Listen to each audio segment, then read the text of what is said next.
ഇറാനിലെ സൈനിക കേന്ദ്രങ്ങൾ ലക്ഷ്യമാക്കി അമേരിക്കയുടെയും ഇസ്രായേലിന്റെയും അത്യാധുനിക സാങ്കേതിക വിദ്യ ഉപയോഗിച്ചുള്ള അതിശക്തമായ സംയുക്ത വ്യോമാക്രമണം. ഈ യുദ്ധത്തിൽ ഏറ്റവും ശ്രദ്ധേയമായത് ആധുനിക സാങ്കേതിക വിദ്യയുടെയും ആർട്ടിഫിഷ്യൽ ഇന്റലിജൻസിന്റെയും ഉപയോഗമാണ്.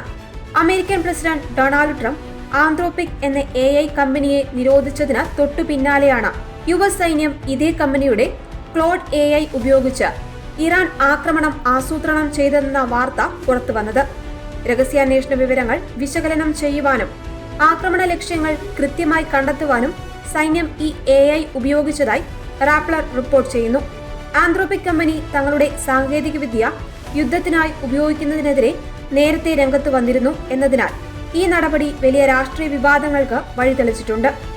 ആക്രമണത്തിനായി അമേരിക്കയും ഇസ്രായേലും വൻതോതിൽ ഉപയോഗിച്ച മറ്റൊരു അത്യാധുനിക ഉപകരണമാണ് സൂയിസൈഡ് ഡ്രോണുകൾ അഥവാ കാമിക്കാസെ ഡ്രോണുകൾ. ലക്ഷ്യസ്ഥാനത്തെത്തുമ്പോൾ സ്വയം പൊട്ടിത്തെറിക്കുന്ന ഇത്തരം ഡ്രോണുകൾ ശത്രുവിന്റെ വ്യോമ പ്രതിരോധ സംവിധാനങ്ങളെ തകർക്കുവാൻ അതീവ ഫലപ്രദമാണെന്നും ഇതോടെ തെളിഞ്ഞു. B-2 സ്റ്റെൽത്ത് ബോംബറുകളും F-35 യുദ്ധവിമാനങ്ങളും ചേർന്നാണ് ഭൂമിക്കടിയിലുള്ള ഇറാന്റെ സുരക്ഷിത കേന്ദ്രങ്ങൾ തകർത്തത്. അതേസമയം ആധുനിക യുദ്ധതന്ത്രങ്ങളിൽ വിപ്ലവകരമായ മാറ്റം കുറിച്ചുകൊണ്ട് ഇസ്രായേൽ തങ്ങളുടെ അത്യാധുനിക ലേസർ വ്യോമ പ്രതിരോധ സംവിധാനമായ അയൺ ബീം ഔദ്യോഗികമായി വിന്യസിച്ചു. റോക്കറ്റുകൾ, മോട്ടോർ ഷെല്ലുകൾ, ഡ്രോണുകൾ എന്നിവയെ നിഷ്പ്രയാസം തകർക്കുവാൻ ശേഷിയുള്ള ലോകത്തിലെ ആദ്യത്തെ പ്രവർത്തനക്ഷമമായ ലേസർ അധിഷ്ഠിത പ്ലാറ്റ്ഫോമാണിത്. നിലവിലുള്ള അയൺ ഡോം സംവിധാനത്തെക്കാൾ ചെലവ് വളരെ കുറവാണ് എന്നതാണ് അയൺ ബീമിന്റെ പ്രധാന പ്രത്യേകത. അയൺ ഡോമിൽ ഉപയോഗിക്കുന്ന ഓരോ ഇന്റർസെപ്റ്റർ മിസൈലിനും ലക്ഷക്കണക്കിന് രൂപ വില വരുമ്പോൾ ലേസർ ഉപയോഗിച്ചുള്ള പ്രതിരോധത്തിന് വെറും തുച്ഛമായ തുക മാത്രമേ ചെലവാവുകയുള്ളൂ.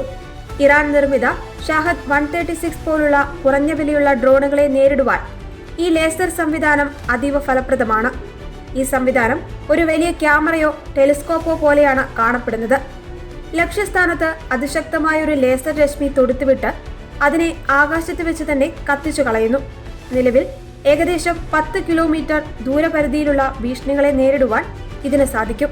10 കിലോവാൾട്ട് ശേഷിയുള്ള ലൈറ്റ് ബീം, വാഹനങ്ങളിൽ ഘടിപ്പിക്കാവുന്ന 50 കിലോവാൾട്ട് ശേഷിയുള്ള അയൺ ബീം M എന്നിവ ഇതിൽ ഉൾപ്പെടുന്നു.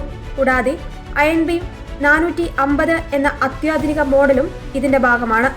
2025 മെയ് മാസത്തിൽ നടന്ന പരീക്ഷണങ്ങളിൽ നിരവധി ശത്രു ഭീഷണികളെ അയൺ ബീം വിജയകരമായി നേരിട്ടിരുന്നു.